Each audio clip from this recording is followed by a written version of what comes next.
ज्योत्सना जी और उनके पति जीवन की सारी जिम्मेदारियां पूरी कर चुके थे। पैसे की कोई कमी नहीं थी, तो घूमना फिरना भी लगा रहता था। अरे बेटी के घर जाकर तो मजा ही आ गया, लेकिन विदेश से अच्छा तो देश ही लगता है।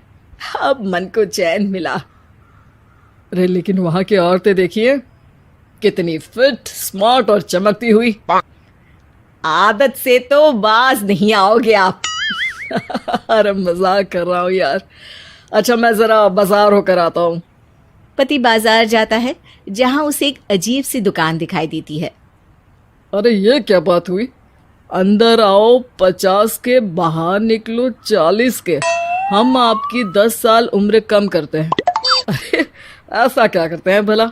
जरा अंदर जाकर ही देख लेता हूँ। अंदर एक सुंदर सी लड़की खड़ी होती है। सुंदरी जी, ये क्या दुकान है? जरा जादू हम पर भी तो चला दीजिए। यस सर, आपको हमारी एग्जीक्यूटिव एक डेमो के लिए अंदर ले जाएगी। आप अंदर जाएंगी तो आप खुद ब खुद समझ जाएंगी।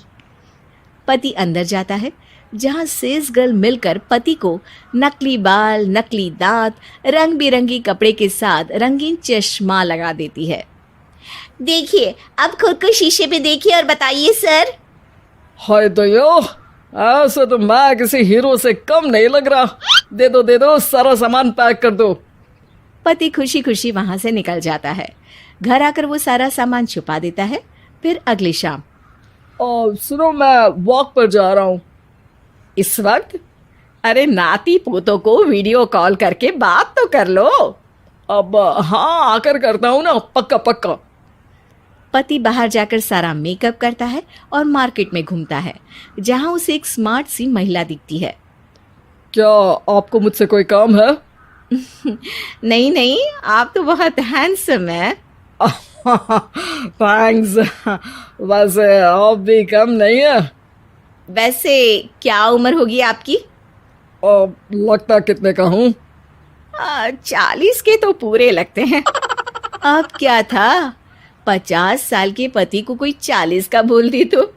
वैसे तो कम का हूँ, लेकिन टेंशन के कारण थोड़ा उम्र में बड़ा देखने लगा हूँ। ओह सच्ची? आप 40 के पूरे नहीं हो? अरे छोड़िए ना, चलिए मैं आपको कॉफी पिलाता हूँ। यहाँ की कॉफी काफी शानदार होती है। दोनों में दोस्ती हो जाती है और फिर चल पड़ता है सिलसिला रोज रोज के घूमने फिरने और मजे करने का।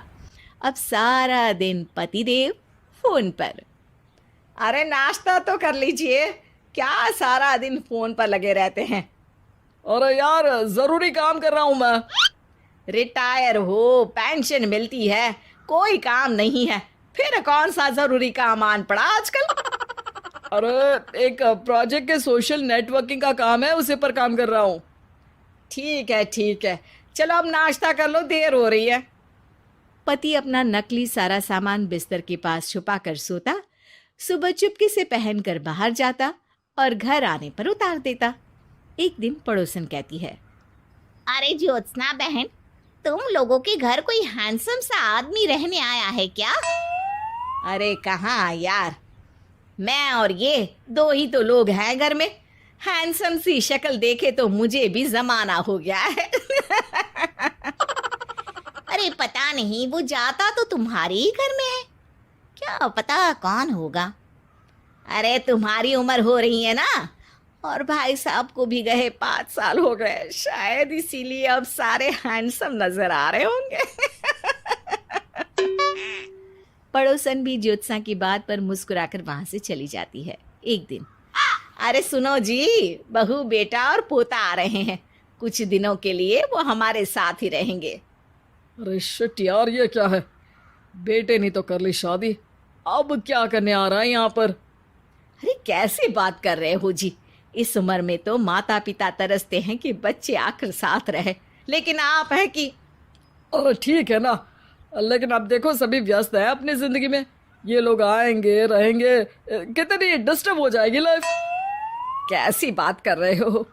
अरे जैसे बहुत हैपनिंग है ना तुम्हारी लाइफ, तो जो बच्चों के आने से डिस्टर्ब हो जाएगी।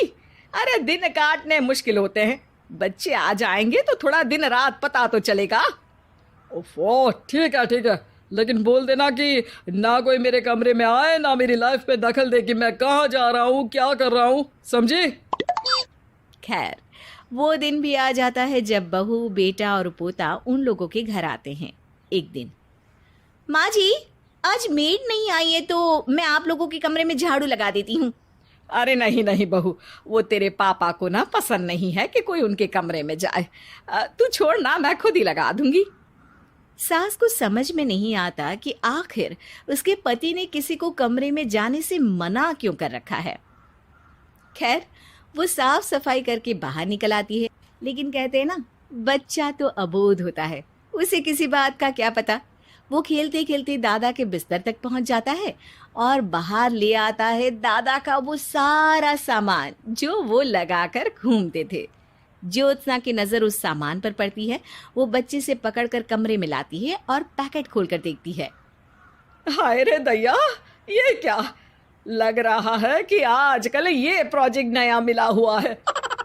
बेटे बहू के जाने के बाद ज्योत्सना सोचती है कि वो बात करेगी, लेकिन फिर अरे खुद से बात करूंगी तो मुकर जाएंगे। पता लगाना होगा कि माजरा क्या है। कुछ दिनों बाद, अरे यार, ये बच्चे लोगों के आने से लाइफ ना बड़ी डिस्टर्ब सी रही। मैं कुछ देर के लिए वॉक पर जा रहा हूँ, आराम से आऊँगा 2-4 घंटों के बाद, ठीक है? मैं क्या सोच रही हूँ कि मैं भी आपके साथ चलती हूँ। अरे थोड़ा रिलैक्स मैं भी तो हो जाऊँ। हाँ, पड़ोस वाली बुढ़िया के साथ नीचे पार्क में जाकर वॉक करके आ जाओ। अच्छा जी, तुम कार से लॉन्ग ड्राइव के मजे लो और मैं पड़ोस की बुढ़िया के साथ।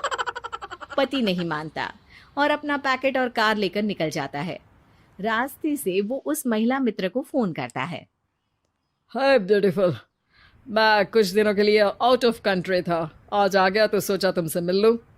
हाँ, क्यों नहीं, क्लब में आ जाओ। पति क्लब में पहुंचता है, सारा नकली सामान चिपका भी लेता है, लेकिन उसे पता नहीं होता कि ज्योत्सना ने सबका गोंद निकाल दिया है। ओ बेबी, मैंने आपको बहुत मिस किया। मैंने भी। लेकिन वो जैसे ही हंसता है, उसके नकली बाल गिरकर हाथ में आ जाते हैं, जिससे उसका सर गंजा दिखता है। ओ ये क्या? तभी उसका दांत भी हाथ में आ जाता है और ज्योत्सना के पति का सारा बुढ़ापा उसकी दोस्त के सामने आ जाता है। हे भगवान, अंकल जी, कौन है आप? कैसी बात कर रही हो अंकल? मैं तो तुम्हारा दोस्त हूँ। अरे पर हो तो अंकल ही ना। नकली दांत, नकली बाल और क्या क्या नकली है। पति को गुस्सा आ जाता है। वो महिला के बाल पकड़कर खींचता है, जिसके बाद उसका बाल भी उसके हाथ में आ जाता है और महिला के सारे पके बाल सामने आ जाते हैं। ओह, तो तुम भी उसी दुकान से हो? जाओ 50 की निकलो 40 के। हाँ, बढ़िया आई मुझे अंकल कहने वाली। लेकिन ये समझ में नहीं आ रहा कि मेरे बाल और दांत बाहर कैसे आ गए। तभी वहां ज्योत्सना आ जाती है। जी, मेरी वजह से। चलिए इन आंटी जी को नमस्ते कहिए, फिर घर चलते हैं और वहां मैं बनाऊंगी आपको 40 का।